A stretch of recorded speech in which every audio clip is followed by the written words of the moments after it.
Hey everyone, thanks for tuning in. If you're new here, consider subscribing. It really helps keep these stories coming. And while you're here, let me know in the comments where you're listening from. Now, sit back, relax, and let's get into the story. By the time I moved into the school bus, the highway sounded more like an empty stadium than a road. No steady hum of tires, no horns, no music leaking from rolled-down windows. Just the wind pushing through broken guardrails and the occasional distant echo of a single shot from somewhere in the suburbs below. I woke up that morning the same way I had for months, on the cracked vinyl bench seat near the back of the bus, wrapped in two mismatched sleeping bags, listening. Before I opened my eyes, I counted the sounds. Wind against the metal skin of the bus, the loose stop sign arm creaking on its hinges whenever a gust hit it. A plastic bottle rolling slowly back and forth somewhere on the bridge deck outside. No footsteps, no distant engines, no labored breathing from something that used to be human.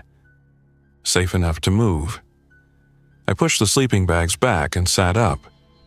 The bus roof curved just above my head, lined with foam insulation panels I had cut down from a construction site trailer that used to sit in the parking lot below. My boots were under the bench, right where I'd left them. My pack hung from the armrest. My rifle was where it always was, lying along the aisle beside me, magazine inserted, chamber empty, safety on. Habit, not paranoia. Paranoia had been burned out of me in the first weeks. What remained was procedure. I checked my watch. It was a cheap digital model I had pulled off a mannequin in a looted sporting goods store before the city really fell apart. It still kept time. 6:43 in the morning. The sky outside the tinted bus windows was a pale, washed-out blue, the kind that meant a clear day but not much warmth this high on the overpass. I slid over to the window seat and eased the black trash bag away from the glass. I had taped bags over most of the windows to keep my silhouette from being visible at night and to cut down on reflections during the day. Through the gap, I could see the world I had claimed. The bus sat across two lanes of the highway overpass, angled slightly toward the center. To my right, the highway stretched east toward Aurora, a tangle of stalled cars and trucks frozen in place from the first weeks when people still thought traffic would somehow clear. To my left, the road curved west, dropping toward downtown Denver, where low smoke still hung over the skyline on windless days. Below the overpass, another road passed underneath, a surface street lined with warehouses and distribution centers that used to feed the suburbs. That lower road was where most of the infected wandered. They moved like they had forgotten what legs were for, drifting along the faded lane markers, bumping into abandoned vehicles and each other, drawn by noise or motion, then losing interest and drifting again. Up here, on the overpass, I was usually above their line of sight and out of their reach. That was the only reason I was still alive. The bus itself had probably belonged to a school district somewhere out on the plains. Its yellow paint had faded to a dull, chalky mustard color. Jefferson County School District was still faintly visible on the side, though someone had spray-painted "out of service" across it in thick black letters long before I got here.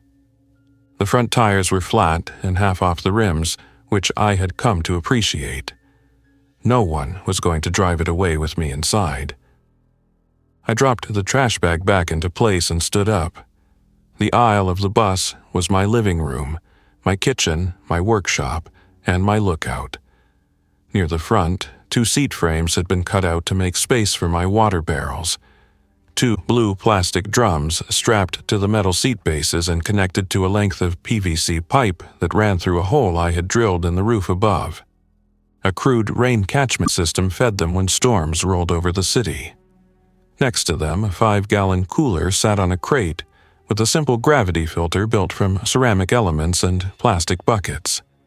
Every drop that came from the roof went through that filter before it went into my cup. On the left side, a row of seats held my food, tools, and scavenged supplies. I had sorted everything into labeled plastic bins. Cans, medical, batteries, tools, misc. On the right side, closer to the doors, I had stacked flattened cardboard and pieces of plywood as extra insulation against winter. The driver's area was my control panel, an array of switches and gauges that no longer did anything connected to the bus, but some of them now connected to my little electrical system. That system was the heartbeat of my routine. I had 3 deep-cycle batteries pulled from RVs and a small 400-watt solar panel I had scavenged from the roof of a camper down on the lower road. The panel now sat on the edge of the bridge, angled toward the south, bolted through the concrete with anchors I had drilled by hand. Wires ran up through the floor of the bus to a charge controller, then to the batteries under one of the seats. An inverter gave me enough steady power to run a small 12-volt fridge I'd found in a truck, charge my flashlight, and occasionally power a small fan or my little radio.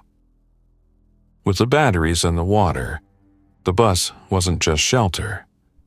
It was a small, self-contained outpost suspended above what used to be an ordinary stretch of interstate. I pulled on my boots, then my jacket.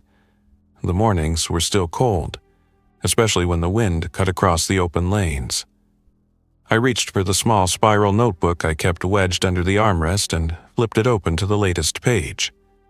I wrote, Plan. Morning sweep of eastbound lane, cars for food med. Check tanker truck fuel. Keep noise low. Avoid main clumps of infected underbridge. I always wrote a plan, no matter how basic. A plan was something you could control. The rest of the world, not so much. I slung my pack over one shoulder, checked inside, water bottle, first aid kit, pry bar, folding saw, a small tarp, duct tape, a box of matches, and 2 empty 1-liter bottles for anything drinkable I might find. I checked the pistol at my hip, a 9mm semi-automatic I had cleaned so many times it felt like a familiar tool, and made sure the magazine was seated. I left the rifle in the bus for now. If I needed it, things were already bad. At the front of the bus, I paused at the door. The factory mechanism that used to open it was long dead, so I had bolted a bar across the panels and added an extra chain and padlock on the inside. The actual way in and out of my home now was through the roof hatch near the back. I climbed onto one of the seats and pushed up the hatch. Cool air rushed in, carrying the dry smell of asphalt and dust. I eased myself onto the roof and pulled the hatch closed behind me, snapping the small hasp I'd installed so it couldn't be easily opened from below. The roof felt solid under my boots. I had laid down strips of rubber matting and wired them in place so I could move without slipping, even in rain. Near the middle of the roof, a short mast made from aluminum tubing held a small antenna for my radio. Toward the front, a set of metal brackets anchored a coil of heavy rope and the pulley system that supported my ladder. I crawled on hands and knees to the edge of the bridge and peered over. The overpass railing was a concrete barrier about chest high, topped with a bent metal guardrail where a truck had slammed into it in that first chaos. Beyond it, the lower road sat 20 feet below, lined with forklifts and shipping containers. A few infected wandered slowly between the shadows, stopping occasionally to sway in place. Directly beneath the spot where I always descended, the pavement was clear. No figures stumbling around, no fresh signs of movement. I scanned to the left and right, counting. 7 visible infected in the immediate area. None closer than 20 yards to my usual descent point. Acceptable. I pulled the coil of rope toward me and unclipped the carabiner that held it. The rope ran through a metal pulley bolted to the guardrail, down to the makeshift ladder. A metal extension ladder I had cut into sections and rebolted, so it reached from the bridge deck to the lower road, but could still be hauled up if I needed to cut off access. I eased the ladder over the side, controlling the rope with my gloved hands, until the rubber feet touched the asphalt below with a dull tap. That sound was enough to attract the nearest infected. One of them, a man in a torn work jacket, turned his head and shambled toward the base of the ladder, bumping into the guardrail of the lower road before reorienting. His movements were unsteady, but his eyes were open and unfocused, his mouth slightly parted. I watched him carefully. He reached the bottom of the ladder and stopped, fingers brushing against the first rung. His hands scraped the metal, but he didn't understand the concept of climbing. He just stood there, reaching up and down, making a soft, wet-sounding exhale each time. "Still don't know how to climb," I murmured, more to myself than anything else. That was one of the few advantages we still had. They were strong, stubborn, and tireless, but they weren't learning. At least, not yet. I clipped my harness to the rope, a climbing harness I'd taken from a sporting goods store near the airport, and swung my legs over the guardrail. I descended slowly, boots finding each rung by muscle memory, body pressed close to the ladder so my silhouette stayed tight and harder to spot from a distance. The man at the bottom reacted immediately when my boot came into view. His hands rose higher, grasping without coordination. I stopped one rung above his reach and braced myself. "Back off," I said quietly. He didn't react to the words. He just reached, mouth opening a little wider, fingers stretching. One more step down, and he'd have my ankle. I drew my pistol, angled it downward, and fired once. The shot cracked under the overpass like a firecracker in a metal barrel. The sound was too loud, echoing in the confined space. The man dropped instantly, backward and sideways, limbs folding. I took no satisfaction from it. It was a necessary act in a world that had reduced most decisions to simple equations. Them or me. Noise versus immediate safety. I hit the ground a moment later and pulled the ladder 3 rungs up from the pavement, just enough that no wandering hands could reach it. Then I scanned the shadows again. Every other infected in sight had turned toward the sound, moving slowly in my direction. I had maybe 2 minutes before they reached my position. That was enough time to get to the eastbound on-ramp and start my morning sweep. Noise attracted them, but they lost interest once the source was gone and nothing else stimulated them. It was like dealing with a flock of confused birds in slow motion. I moved at a steady walk, keeping my head on a swivel. The lower road sloped upward toward the on-ramp that reconnected with the overpass above. On the left side, a row of loading docks loomed, their roll-up doors dented and partly open. I had learned the hard way not to linger near doorways. It only took one infected stumbling out at the wrong moment for a routine trip to turn into a fight. It had been months since those loading docks had seen any legitimate use. The last time semi-trailers had backed into them, the news was still talking about localized outbreaks and temporary health measures. People were still going to work then, eyeing each other in elevators and wiping down doorknobs. The idea that major highways like this could simply stop had sounded impossible. Now, impossible was just another word that no longer applied. I reached the on-ramp and jogged up the concrete spiral, stepping around abandoned cars that had tried to escape the lower road when the panic hit. A silver sedan with its driver's door still open. A delivery van with half its boxes spilled across the pavement, their barcodes still intact, unseen by any scanner. A black SUV with the rear window broken out. At the top, the ramp merged with the eastbound lanes of I-70. The overpass here was 4 lanes wide, with a narrow shoulder and concrete barriers on both sides. It was also my hunting ground. I always followed the same pattern, starting from the bus and looping east, checking each vehicle that I hadn't already marked as empty. Months of this had taught me what to look for before I even touched a handle. Broken glass, dry bloodstains near the doors, seats pushed all the way back from people trying to climb or fight, doors hanging open, meaning someone had already looted it. I had placed strips of orange tape on the mirrors of cars I had thoroughly searched. No tape meant it might still hold something useful. The first car I came to without tape was a dark blue minivan with a cracked windshield and a rear bumper sticker for some local soccer league. I approached from the rear, glancing inside through the side window before touching anything. The interior was empty. No shapes slumped in the front. No one in the back seats. Just a scattering of toys on the floor and a sun-faded jacket crumpled on one of the seats. I tried the driver's door. It was locked. In the old world, that little click of resistance would have stopped me. Now, I just reached into my pack and pulled out the short pry bar. I worked it gently between the window and the weather stripping, feeling for the lock rod. It only took a few seconds to find it and push it up.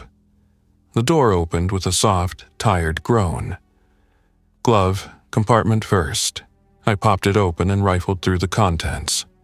Owner's manual, registration, some old receipts, an expired fast food gift card, nothing useful.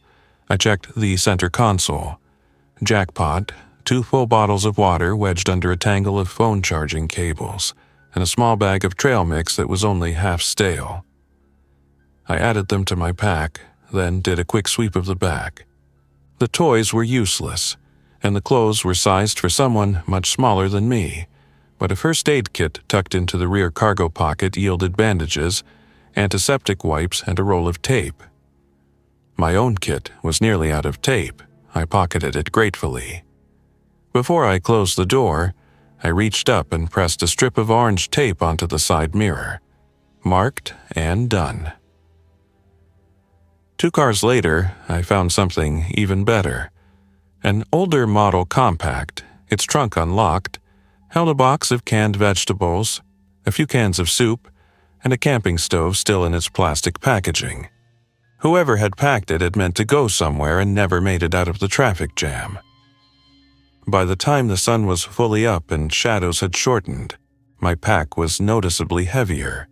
The infected had wandered back to their usual slow circuits below, only a few having come up the on-ramp to investigate the earlier shot. Those few I had quietly avoided, moving around cars like a ghost, staying just out of reach, slipping away before they could fully fix on me.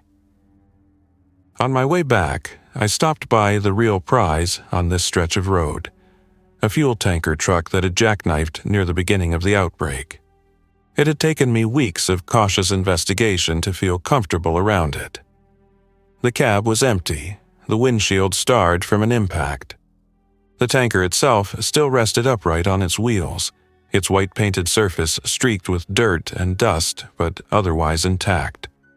The side placard told me what I needed to know. UN 1203. Gasoline. A dead tanker was a bomb. A live tanker was a blessing. This one, thankfully, was more of the latter than the former. The main valves had been set to closed, and the tank didn't appear to have ruptured. I had learned enough from a truck stop mechanic I had known before all this to know how to draw fuel safely from the bottom drain. I had rigged a hand pump to one of the lower ports, using hoses scavenged from a service station. The pump handle squeaked softly as I worked it, drawing gasoline into a metal jerry can on the ground beside me.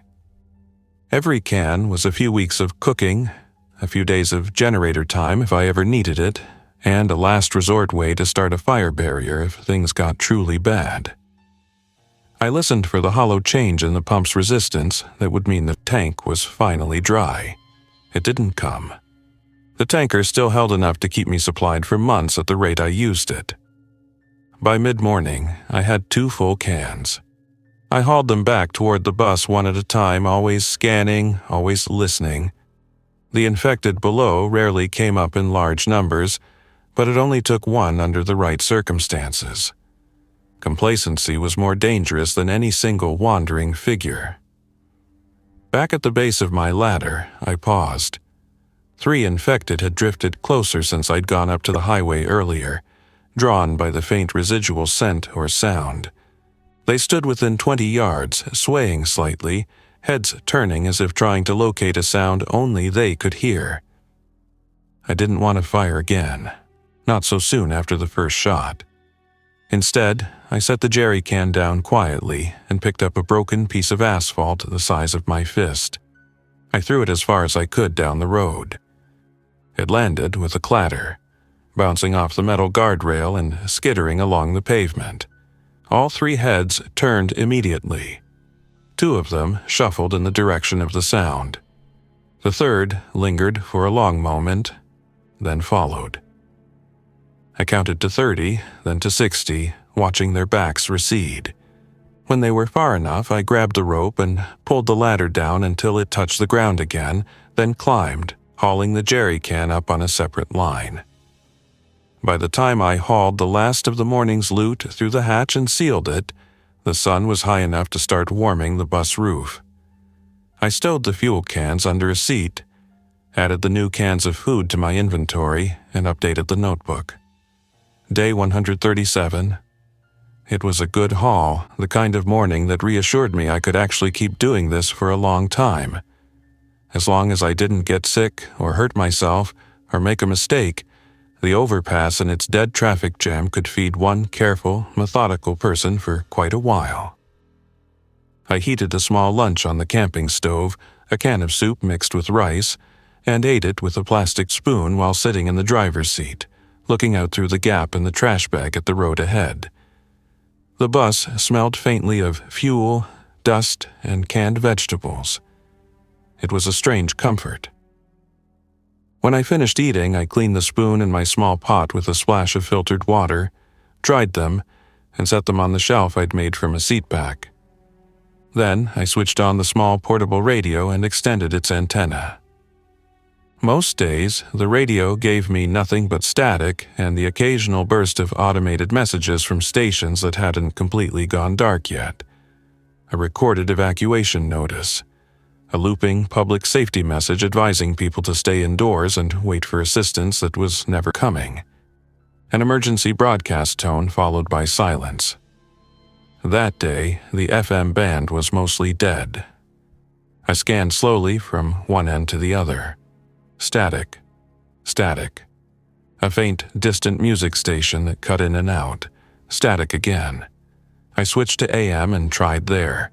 Same result. Ghosts of transmissions. Too weak to understand. I turned the radio off and left it on the dashboard.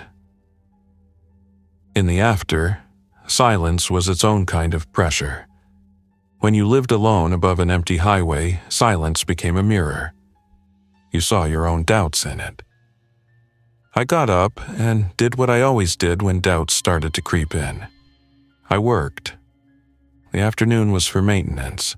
I checked the charge controller. Batteries at 90%. I wiped dust from the panel outside and tightened its mounting bolts. I inspected the water catchment pipe and cleaned some grit from the inlet screen. I rotated food cans so the oldest were at the front. I sharpened the folding saw blade. By late afternoon, shadows began stretching long across the lanes again. The infected below were harder to see from my higher vantage as the fading light flattened everything into gray. I sealed the roof hatch, checked the door bar again for good measure, and pulled the blackout trash bags tight around the windows. Then I lay on the bench at the back of the bus, hands behind my head, staring up at the foam tiles on the ceiling. For a long time after the outbreak, I had trouble sleeping at all. Every sound sent me bolt upright, heart pounding. Every gust of wind became footsteps. Every distant siren became a threat. Now, months later, I had the opposite problem. Sleep came easily in short bursts, and long stretches of restless wakefulness filled the gaps. My sense of time blurred. The notebook helped anchor it, but there was no getting around the fact that the days had started to blend together in a slow loop of scavenging, repairing, listening, and waiting. I must have dozed off for a while because the next thing I remember clearly was waking in the dark to a low, distant rumble. In the first few seconds of waking, my mind tried to file the sound away as thunder. But the sky had been clear, and thunder didn't sound like an engine climbing a grade in low gear. I rolled off the bench and grabbed my jacket and pistol in one movement. My watch showed it was just after 9 in the evening. The bus interior was pitch black. I moved by feel to the front, careful not to bump any loose items that might clatter. The rumble grew louder, resolving into several distinct engine notes. One diesel, a couple of gas engines, not just a single vehicle. People. I reached the window and peeled back the trash bag just enough to see out. The glow hit me first. A set of headlights cutting through the night from the east, approaching slowly along the highway. Behind them, a second pair, then a third. I froze, watching. I had seen vehicles on the highway since moving into the bus, but not often. Usually it was a single truck barreling through in the early weeks, or a car weaving between the stopped vehicles, horn blaring until it disappeared. Those had mostly stopped. Fuel was too precious. Roads were too dangerous. This was different. The convoy, because that's what it clearly was, moved with purpose. The lead vehicle, its headlights partially covered with taped-on cardboard to reduce the beam, crept around stalled cars with steady, practiced movements. The second vehicle followed closely, then the third, all clustered to maintain mutual protection. They weren't just passing through either. As the lead vehicle reached the section of overpass where my bus sat, it slowed to a crawl and then stopped. My heartbeat stepped up. I flattened myself against the side of the bus, watching through a narrow gap. The lead vehicle was a white pickup truck with a metal rack over the bed. Sheets of steel and plywood had been bolted to the sides as improvised armor. The windshield was reinforced with a grid of metal bars. The second vehicle was a box truck, its original company logo spray-painted over. The third was an older SUV with mesh welded over the side windows. Doors opened. Figures stepped out, holding flashlights and long guns. They wore a mix of clothing: heavy jackets, work boots, baseball caps, the odd piece of tactical gear like a chest rig or knee pads. No uniforms. Just survivors who had figured out that moving in a group with vehicles meant you needed some kind of defense.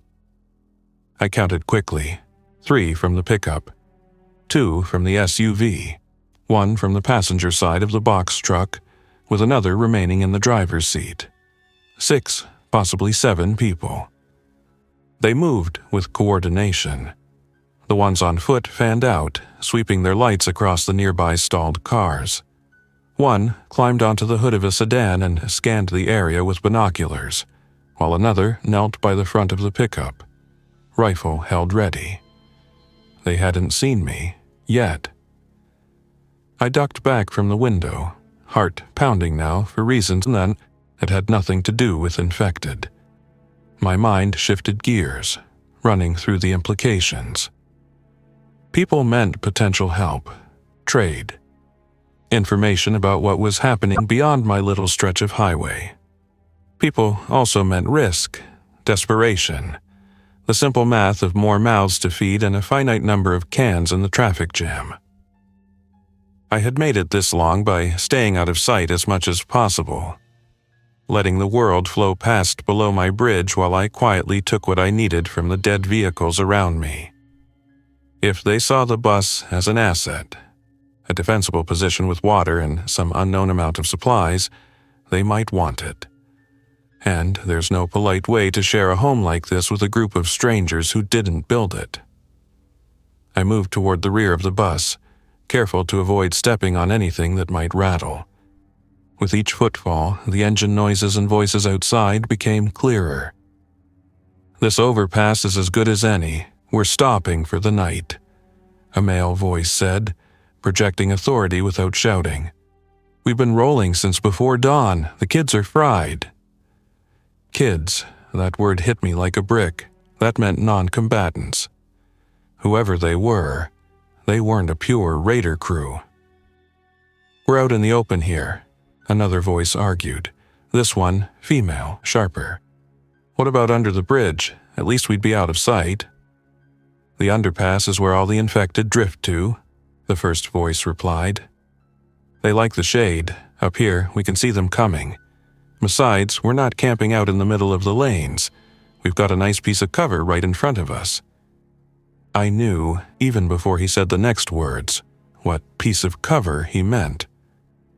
"That bus," he continued. Silence settled over the conversation for a long heartbeat.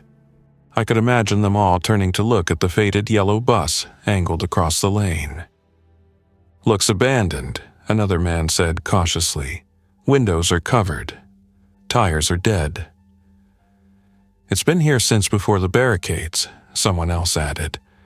"I must have driven by it half a dozen times in the early weeks."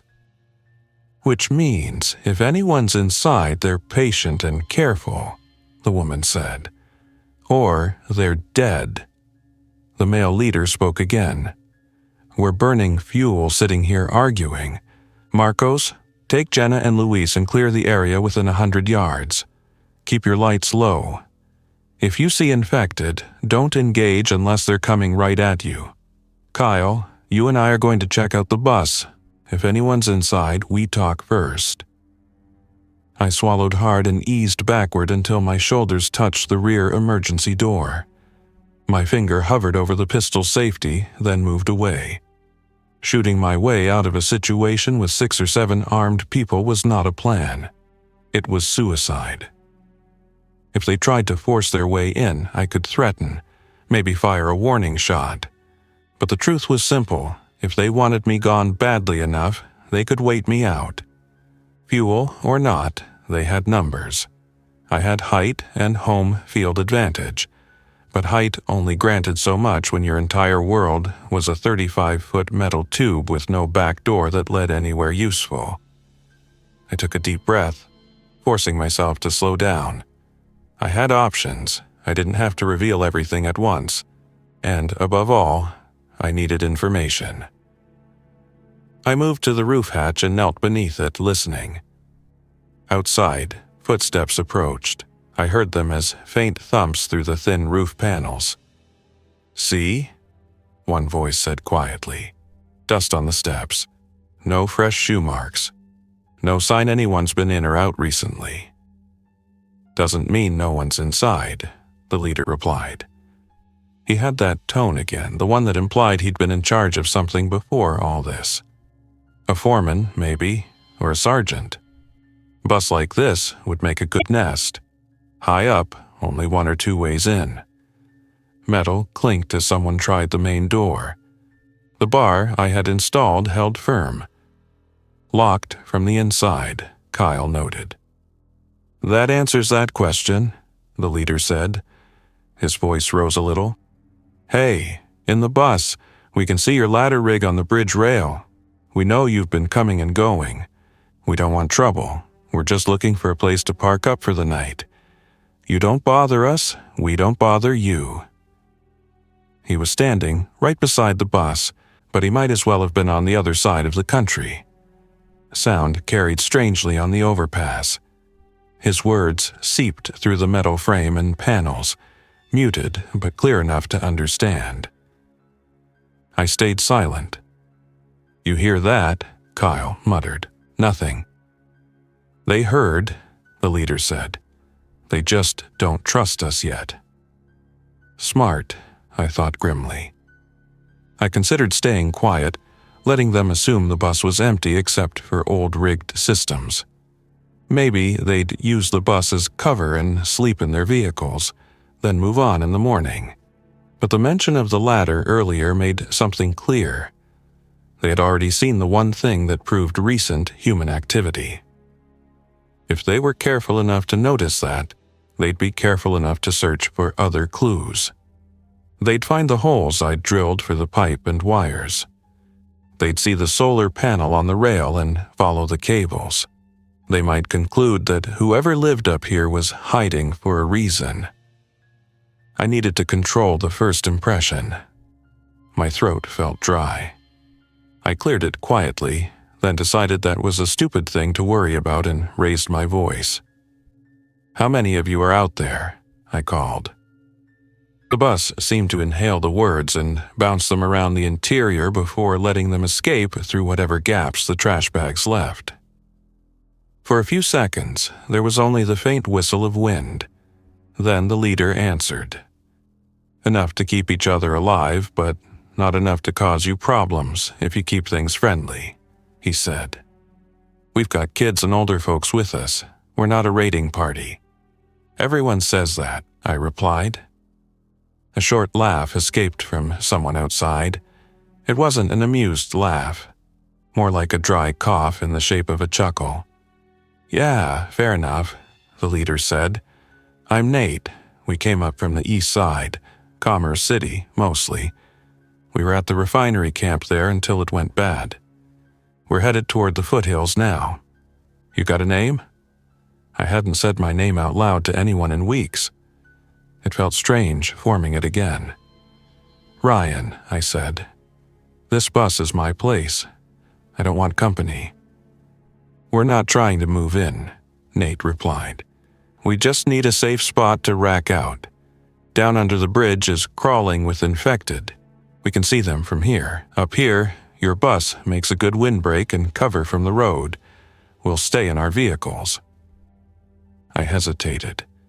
The idea of a group of armed strangers parking right beside my home without me knowing anything more about them was not appealing. On the other hand, telling them to leave outright might provoke a response. "Stay clear of the bus doors and the ladder set up at the rail," I said finally. "You try climbing up here, and we're going to have a problem." "Reasonable," Nate said. "We'll keep our distance. All we're asking is you don't start shooting if you see someone by your front bumper. We've got to tuck the trucks in close to make a defensive ring." I weighed my options, measured them against my dwindling social skills. "You can park," I said. "For tonight. No loud engines, no long horn blasts, no bright lights pointed up here. You stir up a crowd of infected, that's your problem, not mine." "We'll do our best not to," Nate said. "Appreciate it, Ryan. Maybe in the morning we can trade. We've got some things. You might have some things. No pressure." "No promises," I answered. It was all I could say. Trust would have been reckless. Total refusal would have been stupid. Somewhere in the middle lay the only viable path. I heard footsteps move away from the bus. Engines revved softly as the vehicles maneuvered. Through another gap in the window coverings, I saw the pickup, box truck, and SUV reposition themselves into a rough triangle around the bus, leaving enough space to move between them, but close enough that someone standing on the box truck's roof could cover most approaches with a rifle. They set up like they'd done this before. Within half an hour, lanterns glowed inside the truck's interiors, careful and dim. A few tent shapes were erected between vehicles, tarps strung low. They were settling in for more than a nap. As night deepened, the soundscape changed. Low murmur of voices, occasional small bursts of laughter, the clink of a pot or pan, the soft cry of a child. Every sound was like a stone dropped into still water, sending ripples of memory through my mind. I lay back on my bench and stared at the bus ceiling again. My world had expanded by less than 50 yards, but it felt like someone had cracked a door open to another reality. One where people still shared meals and watched over each other's kids and had arguments about where to park. It would have been easy to roll over, pull the sleeping bag up, and pretend they were just ghosts passing through. But in the world as it was, every group you encountered was either a problem or an opportunity, sometimes both. Later that night, I woke again to another sound. This one wasn't engines or voices. It was a low chorus of throaty exhalations and shuffling footfalls from below the bridge. The convoy had stirred the hornet's nest. I slid to the window and peeled back the plastic just enough to look. The light from the vehicles below cast weak halos on the lanes around them. Beyond those pools of light, shadows moved. Dozens of figures pressed against the sides of the overpass and the supporting columns, drawn by the smell of exhaust and the sounds of life. They clustered along the lower road, more densely packed than I'd ever seen them in this area. One of Nate's people was on top of the box truck, scanning with a spotlight. Every time the light swept across the edge of the overpass, it illuminated faces turned up toward the source, mouths open, eyes blank. Some reached up toward the bridge deck as if sheer desire could make their arms longer. I realized, with a small chill, that my ladder setup was currently hanging all the way down. I dressed quickly, strapped on my pistol, and climbed through the roof hatch. Cold air slapped my face. The sky was clear, stars sharp. Below, the infected had gathered in a loose ring, not just under my usual descent point, but beneath the general area where the vehicles were parked. I crawled to the edge and peered down. 2 of Nate's guards were walking a slow perimeter with rifles held low, occasionally snapping off shots when an infected got too close. The noise only encouraged more to converge. I moved to the ladder pulley and began hauling the rope. The ladder rose segment by segment, its metal rungs scraping softly against the concrete. Below, a few infected moved sluggishly toward the sound, but most were focused on the brighter, more obvious stimuli of the trucks. When the ladder reached the guardrail, I tied it off in the raised position.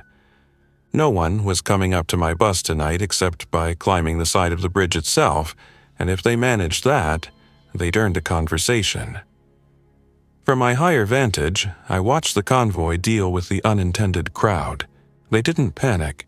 They didn't start firing wildly. Instead, they adjusted. "Keep it to headshots and don't waste rounds on anything beyond 15 yards, Nate called quietly from somewhere near the pickup. "Save your magazines. If they're just milling, let 'em." They were disciplined then. Not just some desperate group spraying bullets at anything that moved. I caught a glimpse of a teenager, maybe 16, maybe younger, handing magazines up to one of the rooftop shooters. Another figure, smaller, wrapped in a blanket, sat on the hood of the SUV watching with wide eyes. That sight pulled something tight in my chest. The idea of a kid growing up with this as normal, with careful measured shots into slow-reaching silhouettes as the bedtime soundtrack. Around midnight, the sounds from below gradually diminished. The infected that had come from farther away began to drift off again, pulled by other noises or simply losing whatever focus they had. The ones that remained were either downed by the guards or trapped in pockets away from the light. I went back inside the bus and tried to sleep. It came in short, restless fragments. Every time I closed my eyes, I heard engines and voices in the heavy silence that followed each rifle shot. In the morning, the real negotiations began. I woke just after sunrise. The convoy was already stirring. Outside, people moved between vehicles, stretching, cooking something that produced a faint, pleasant smell. Coffee, my mind supplied, though that was probably more memory than reality. I went through my normal routine as best I could under the circumstances. I checked my water, I updated the notebook. Day 138, convoy camped around bus overnight. No direct threat yet. Infection density under bridge increased, but manageable. I'd never written so many words about other living people in that notebook since I'd started it. Around 8, a voice rose from below. "Morning, Ryan," Nate called. "Still alive up there?" I considered not answering, just to see what they'd do.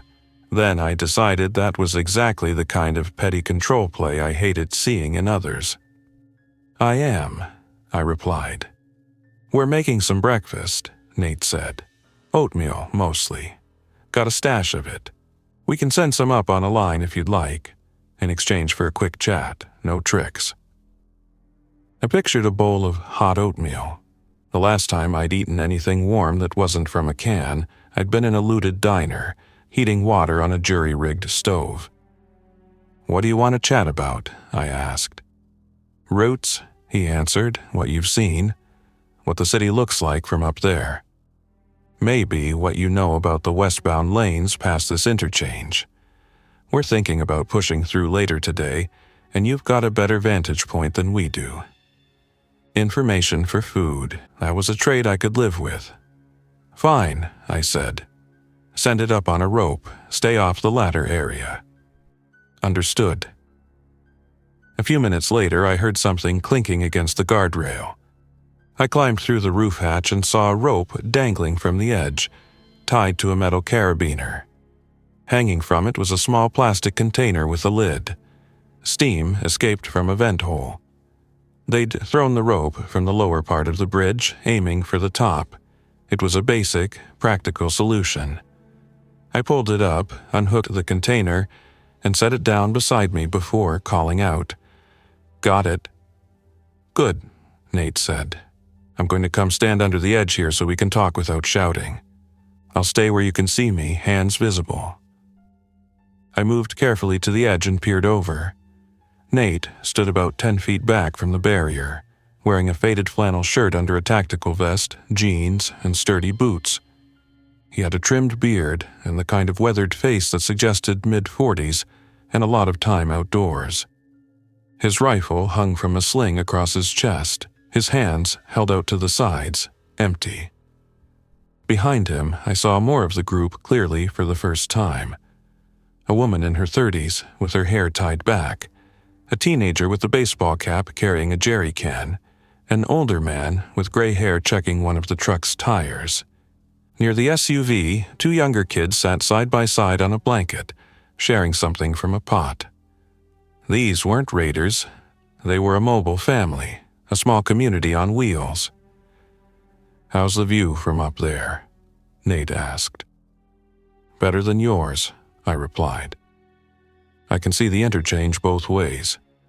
You want to know about westbound, you should know there's a major pileup about a mile ahead. Tractor trailers across lanes. One looks burned. You'll have to go onto the shoulder or even partially onto the median to get through. Southbound ramp beyond that is blocked by a jackknifed rig. Northbound looks cleaner but leads toward industrial areas that were hit hard. Nate absorbed that, eyes narrowing slightly as he pictured it. You're sure? He asked. I've been watching the stretch for months, I said. I used to go on foot scouting farther up the road before I realized there was enough here to live on. I've also seen infected density. You picked one of the less bad spots to stop, but moving in daylight is still going to kick up attention. Understood. He shifted his weight. How long you been up there anyway? Since around week 4, I answered. Before that, I was bouncing between truck stops and a rest area near Lyman.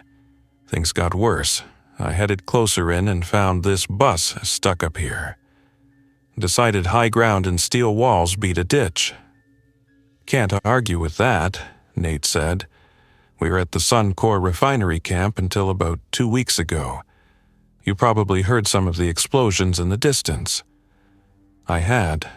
Late-night blasts that rattled the windows of the bus and sent a faint orange glow flickering on the horizon. I'd chalk them up to more infrastructure failing or someone doing something desperate. Camp turned bad? I asked. Leadership got paranoid and started deciding who deserved resources and who didn't, Nate said carefully.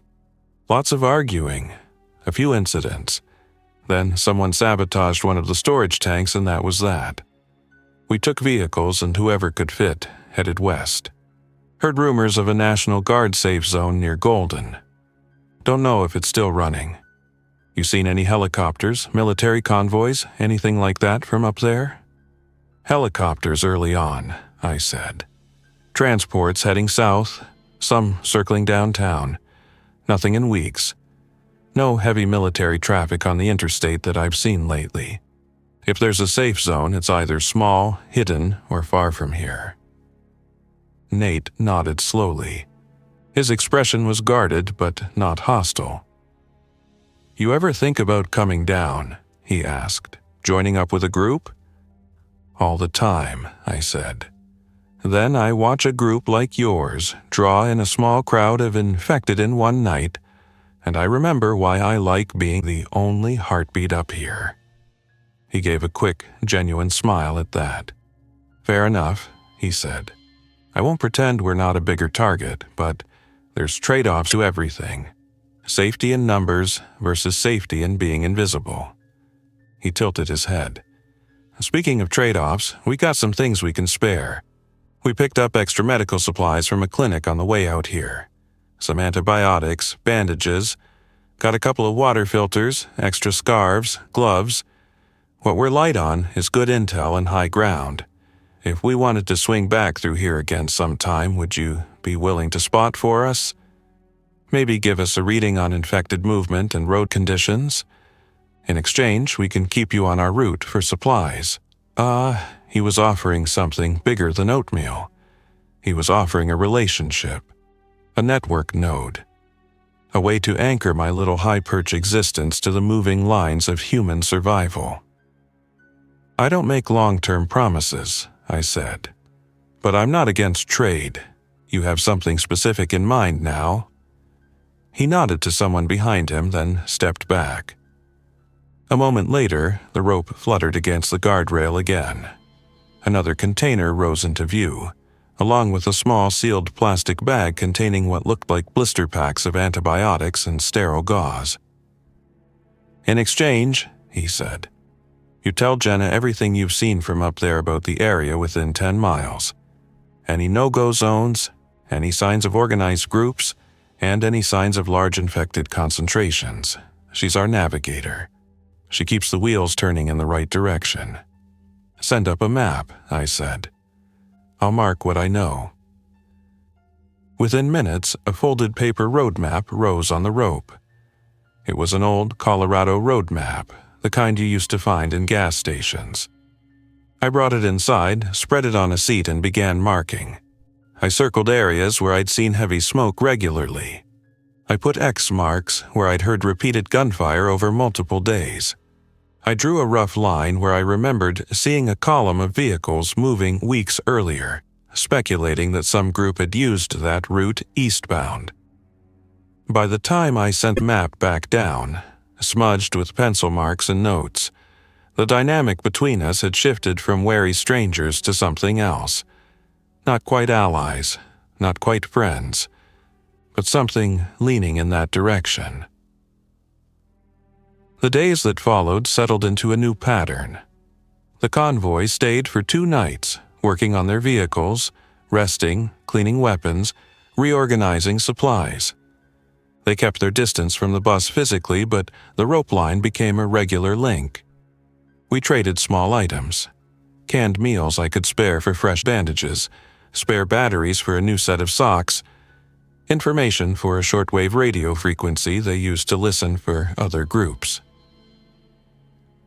On the second night, as I watched from the roof, a small figure climbed onto the hood of the SUV and looked up at the bus. It was one of the younger kids, maybe 9. He waved tentatively. I hesitated, then lifted my hand and waved back. The gesture felt clumsy, like trying to remember the steps to a dance I hadn't done since before the world ended.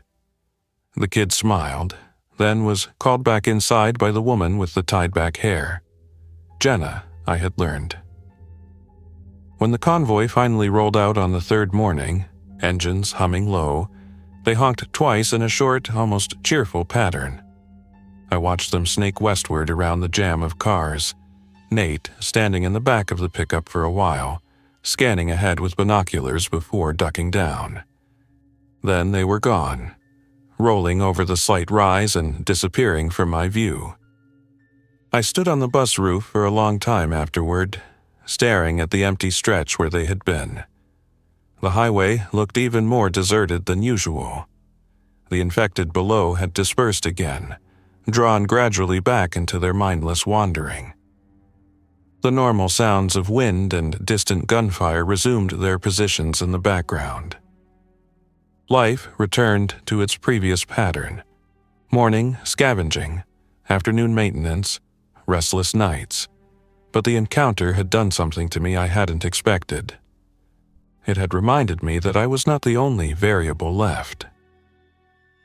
In the weeks that followed, I found myself listening more carefully to the radio, scanning for any hint on the frequencies Nate had mentioned. Sometimes I thought I heard a half-garbled transmission, a voice cut by static, but nothing solid. I made a point of checking the westbound lanes more often, just in case I saw the convoy returning.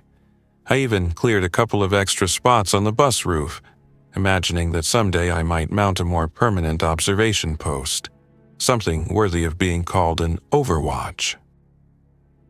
On day 152, I heard distant explosions again, this time from the direction of the foothills.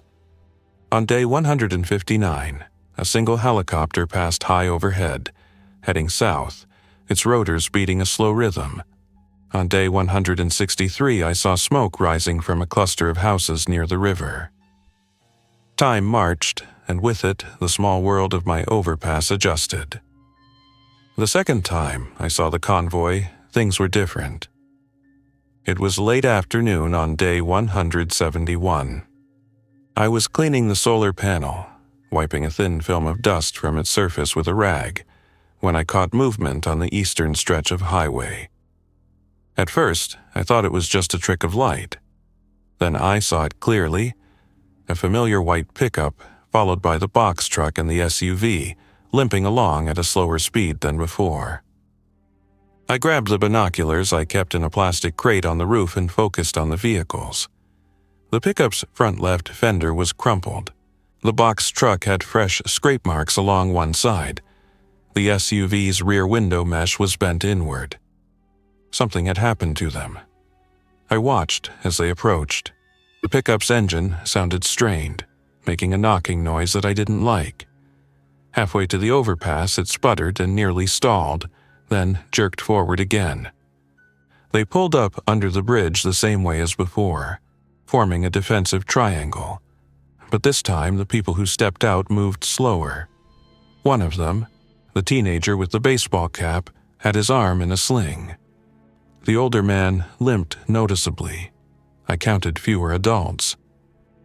Nate looked up almost immediately, scanning the bridge with his binoculars. When his gaze found the bus, he raised a hand in a short, almost weary salute. "Ryan," he called, "you up there?" "I am," I answered. He exhaled a laugh that I could feel rather than hear. "Good," he said. "We could use your help if you're willing." The next hours peeled back another layer of whatever cautious connection we'd been building. They had tried to reach the rumored safe zone near Golden, found nothing but an abandoned roadblock and signs of a hasty withdrawal. They had pushed farther into the foothills, only to encounter a large infected concentration near a tunnel.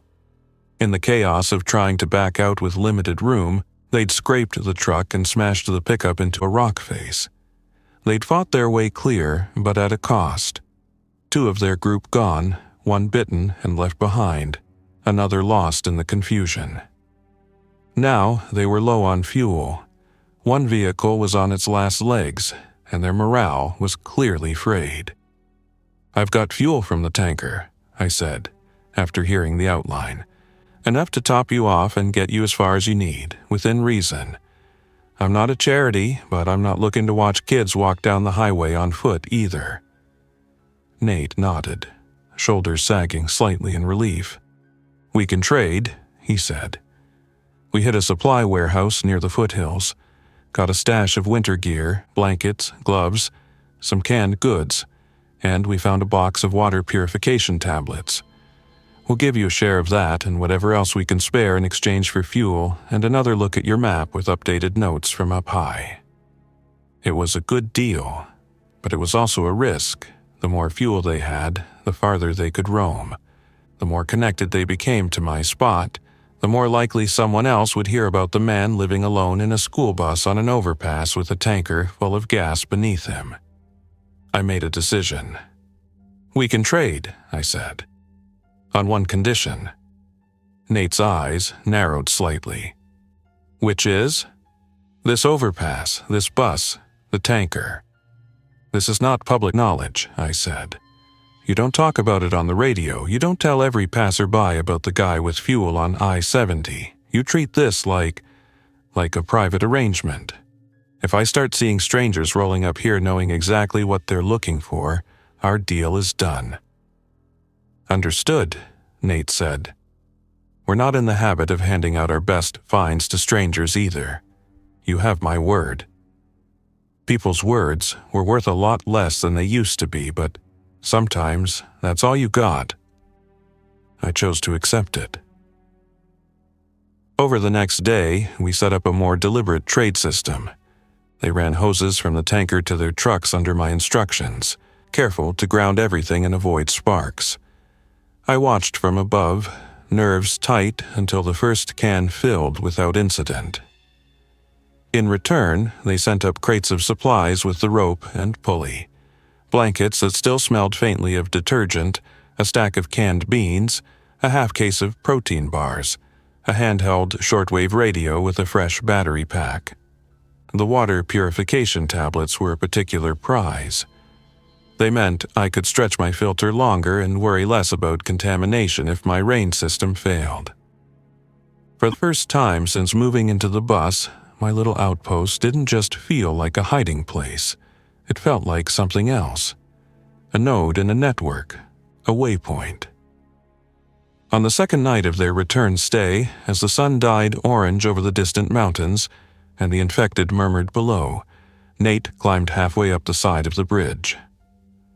He didn't use my ladder. He found a spot where the concrete barrier met a support pillar, jammed the toes of his boots into a narrow seam, and pulled himself up until his head and shoulders were level with the deck. He hung there with casual strength, one arm hooked over the top. "Thought you said no one comes up here unless they're invited," I said from my position near the bus roof's edge, rifle across my lap, safety on. "This is as far as I'm coming," he replied, breathing steady. "Just wanted to look you in the eye when I asked you something." "Ask," I said. "You ever think about coming with us?" he asked. "Yeah, not just as a trader, as part of the group. We're heading south next. Rumor is there's a more stable setup near Colorado Springs. National Guard, community groups, some kind of barrier system. Even if it's half true, it's more than this." He gestured loosely with his free hand, encompassing the bus, the overpass, the silent cars. I thought about it, about rolling with them through the ruin, sharing watch shifts, eating around shared fires, about having my world expand from a few hundred yards to hundreds of miles. "I have," I said. "Thought about it, I mean. Every time you leave, I wonder what it would be like to ride shotgun instead of watching taillights disappear." "So, what keeps you here?" he asked. I looked out over the highway. The stalled cars reflected the fading light. A light breeze tugged at the plastic flapping on my windows. "Control," I said finally. "Up here, everything I depend on is within view. I know every creak of this bus, every pothole in this stretch of concrete. I know how many cans I've got, how many filters, how much fuel. I can plan weeks ahead. Out there with you, I'd be letting a lot of that go. I'd be depending on other people's decisions. Their mistakes would become mine, whether I agreed with them or not." Nate nodded slowly. "You were a mechanic or something, weren't you, before?" "Diesel tech," I said. "Mostly truck stops. Sometime in a municipal fleet yard. You?" "Project supervisor for a construction company," he said. "I spent half my life managing other people's mistakes. Funny thing is, after all this, I still ended up doing the same job, just with more variables and fewer safety meetings." I huffed a quiet breath that was almost a laugh. "So, you understand," I said. "I do," he replied. "But I also know that static positions eventually get tested. It's a rule in my head now. If a place is good, it will attract attention. If it attracts attention, someone will eventually try to take it. Could be desperate families. Could be people less polite than us. Could be a crowd of infected.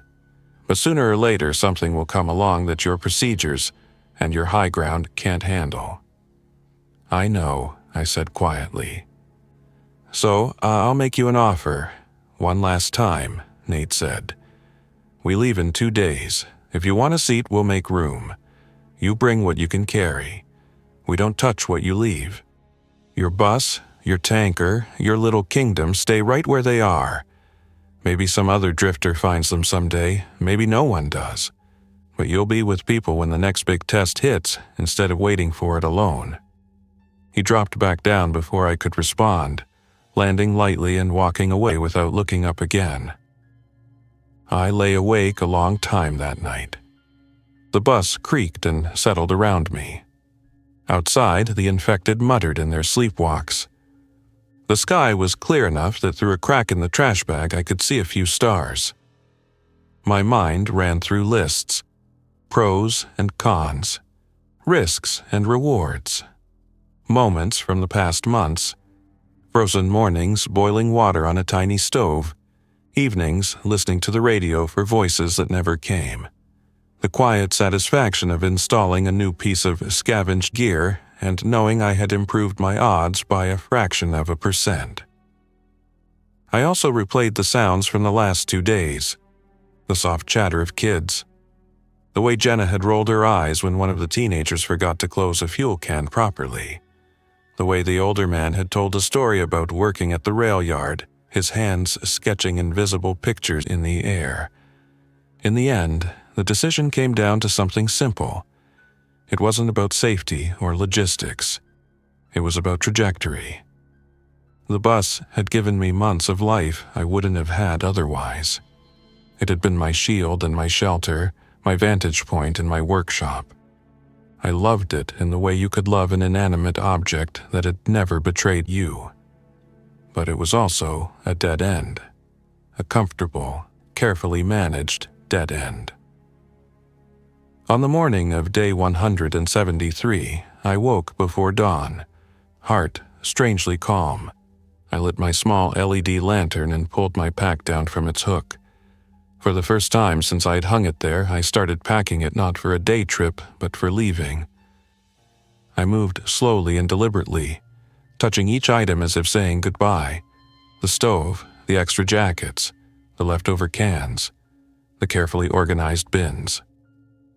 In the end, I chose only what I could carry without slowing myself.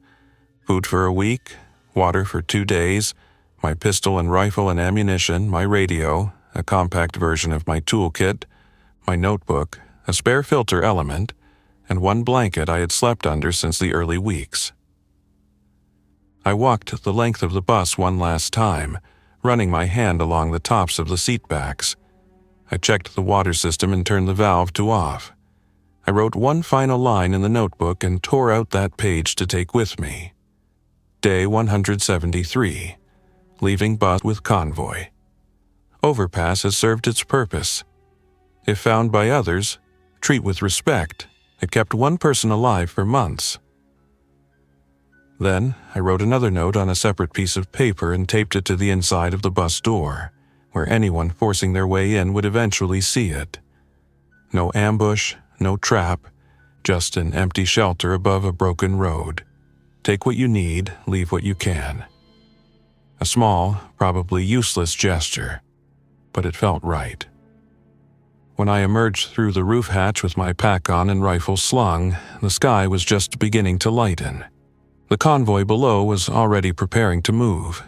Engines idled softly. People stowed gear. A child yawned so wide it looked like it hurt.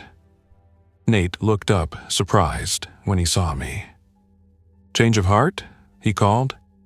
"Change of trajectory," I answered. "You still have that seat?" "For you," he said.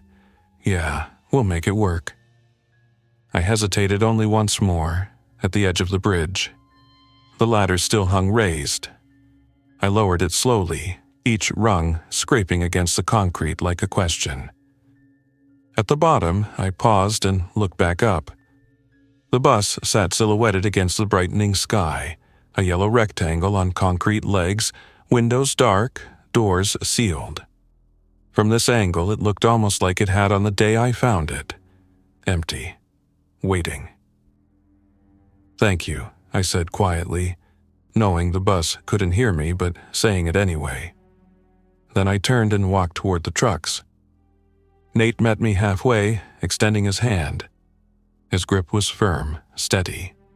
"Welcome to the mess," he said. "It was already messy," I replied. "I was just watching from above." He smiled at that, then gestured toward the SUV. "We'll put you there," he said.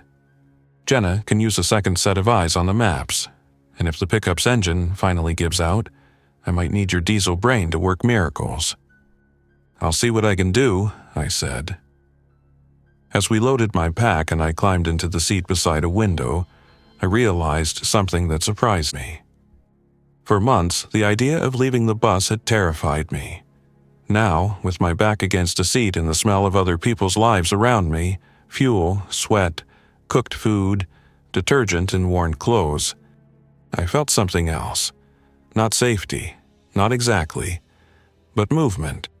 And in a world where most things had stopped, movement was its own kind of hope. When the convoy rolled forward and the overpass began to recede in the rearview mirror, I resisted the urge to keep looking back. I forced myself to watch the road ahead instead, scanning for obstacles, infected, and opportunities the way I had from the bus roof, only now with tires under me and engines at my back. Nate had been right. Static positions did eventually get tested. Mine had survived its tests for months. It might stand for months more, or fall tomorrow. Either way, my story with it had reached its natural conclusion. The zombie apocalypse, as the news anchors had once called it before their broadcasts flickered and died, had taken the world I knew and turned it inside out. It had turned highways into graveyards, schools into shelters, cities into mazes of risk. It had also turned a faded yellow school bus into one man's home above the noise. For a while, that was enough. For a while, that bus and that overpass were my whole universe. Now, as we drove away and the cracked concrete unfolded in front of us, I understood that surviving in this world wasn't about finding one perfect place and clinging to it until your grip failed. It was about knowing when to hold on and when to climb down, shoulder your pack, and take your chances on the open road again. I had lived for months inside an empty school bus parked on a highway overpass. I had counted cans, filtered rainwater, siphoned fuel, and watched the infected drift like lost shadows below. Now, I was back on the move, engine vibrations under my feet, other voices in my ears, rifle within reach, eyes on the horizon. Whatever weighted down that broken ribbon of asphalt, safe zone, new camp, another dead end, I would face it not as the ghost on the bridge, but as one more person in a small, stubborn convoy refusing to stop. And in a world that had quietly agreed to fall apart, that refusal felt like the closest thing left to winning. Thanks for listening. If you enjoyed this story, don't forget to like and subscribe. Your support keeps these creepypastas coming. Until next time, stay alert, stay safe, and never ignore the feeling that something is watching.